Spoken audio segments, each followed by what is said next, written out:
चलिए, आज के इस विश्लेषण की सीधे शुरुआत करते हैं।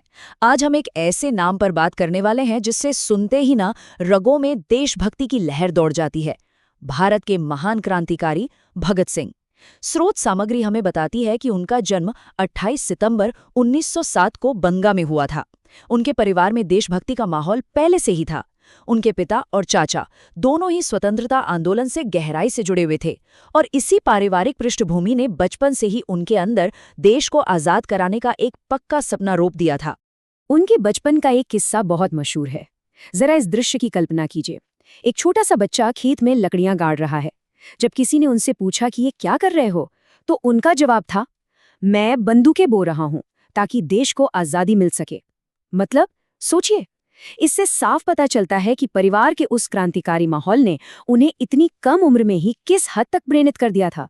वो बहुत कम उम्र से ही आजादी के बारे में इस प्रखर नजरिए से सोचने लगे थे।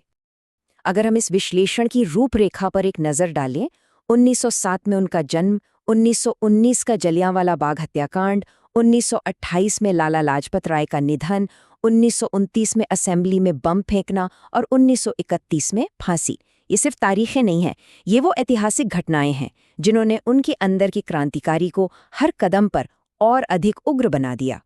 तो सबसे पहले बात करते हैं उस उत्प्रेरक की जिसने सब कुछ बदल दिया, जलियांवाला बाग। 1919 का जलियांवाला बाग हत्याकांड, हम सब जानते हैं कि कैसे वहां सैकड़ों निर्दोष भारतीयों को बेरहमी से मार दिया गया था। लेकिन क्या आपको पता है कि उस वक्त भगत सिंह की उम्र क्या थी? सिर्फ 12 साल। वो अमृतसर गए और वहां की खून से सनी मिट्टी अपने साथ ले आए। उस रक्त रंजित मिट्टी को हाथ में लेकर इस 12 साल के बच्चे ने कसम खाई कि अंग्रेजों को भारत से भगा कर ही दम लेंगे। ये उनके जीवन का एक बहुत बड़ा निर्णायक मोड़ था। जैसे जैसे वो युवावस्था में पहुंचे, पढ़ाई के साथ साथ उनका क्रांतिकारी जीवन भी सक्रिय हो गया। वो हिंदुस्तान सोशलिस्ट रिपब्लिकन एसोसिएशन यानी HSRA से जुड़ गए और वहां उनके साथी कौन बने? चंद्रशेखर आजाद, सुखदेव थापर और शिवराम राजगुरु जैसे बेमिसाल क्रांतिकारी। इन सब के साथ मिलकर उन्होंने स्वतंत्रता संग्राम की एक नई और मजबूत नींव रखी। अब आगे बढ़ते हैं 1928 की ओर, जब लाला लाजपत राय की मृत्यु का बदला लिया गया। हुआ ये था कि 1928 में साइमन कमीशन के विरोध में प्रदर्शन चल रहा था। अंग्रेज पुलिस ने भयानक लाठीचार्ज किया, जिसमें लाला लाजपत राय गंभीर रूप से घायल हो गए और बाद में उनका निधन हो गया। भगत सिंह ने इसे महज एक नेता की मृत्यु नहीं, बल्कि एक राष्ट्रीय अपमान माना। और इसका जवाब कैसे दिया गया? उन्होंने अपने साथियों के साथ मिलकर पुलिस अधिकारी जॉन सॉन्डर्स को गोली मार दी। ये ब्रिटिश सरकार को एक कड़ा संदेश था कि अब इस तरह का दमन चुपचाप नहीं सहा जाएगा।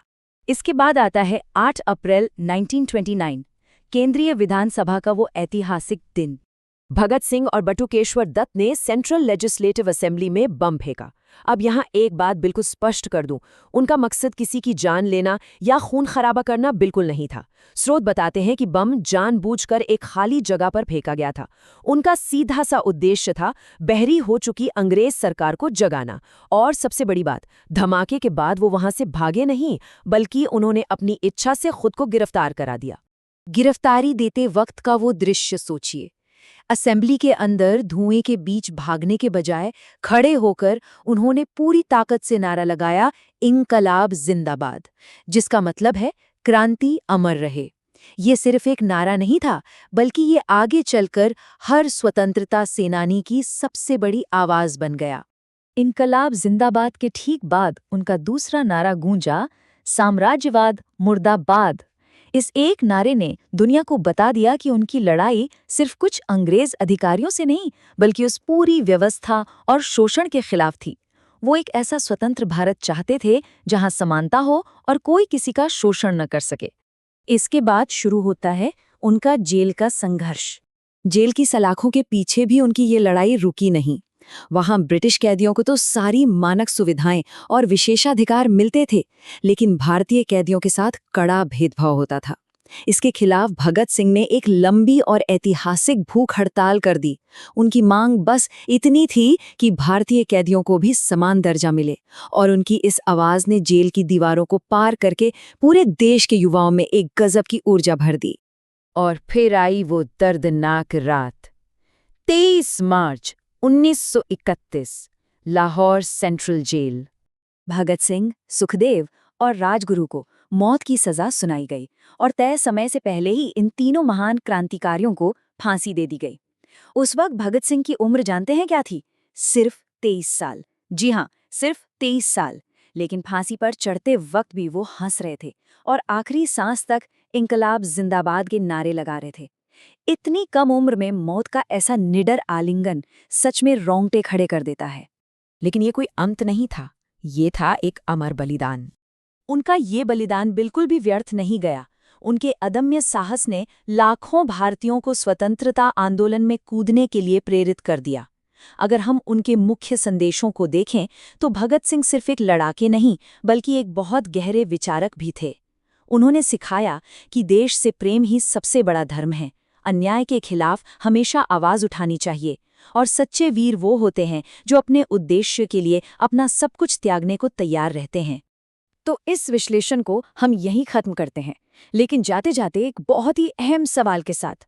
23 साल के एक युवा का वो सर्वोच्च बलिदान आज इतने दशकों बाद भी हमारी वर्तमान और आने वाली पीढ़ियों के लिए साहस और देशभक्ति को कैसे परिभाषित करता है, इस पर जरूर सोचिएगा। भगत सिंह का जीवन आज भी हमें प्रेरणा देता है। शहीद भगत सिंह अमर रहें। इंकलाब जिंदाबाद। साथ जुड़ने के लिए बहुत बहुत धन्यवाद।